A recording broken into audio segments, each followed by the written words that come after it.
Introduction. Without meaning to sound too much like a fortune cookie, it's certainly true in most cases that our relationships are what give color and purpose to life.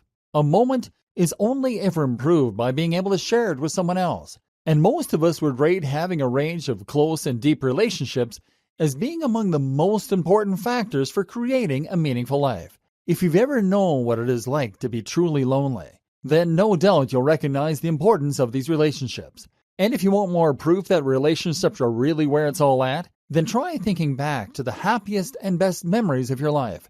Isn't it the case that every single one of those involves other people? It is perhaps odd then that relationships are something we never really learn all that much about. There is no lesson we study at school that is dedicated to relationships. And when it comes to reading self-help books or engaging in self-improvement generally, all the advice seems to be aimed squarely at building muscle, confidence, or success. Wouldn't it make more sense for us to focus on developing the skills to fill life with meaning and with happy memories that we will cherish for the rest of our lives? Perhaps the reasons that we don't like talking about improving relationships is that we don't want to admit that we could use the help. We all like to think of ourselves as these outgoing, gregarious, confident people.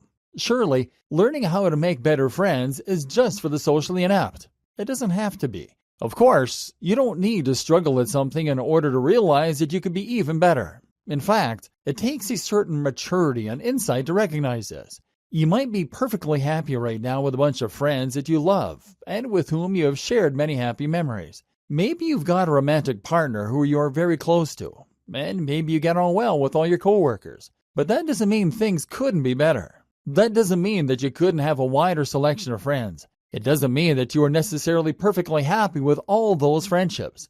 Maybe you get teased more than you'd like. Or maybe you feel as though your connections could be deeper. Maybe you don't have as much sex as you'd like. Maybe your work colleagues trample on you.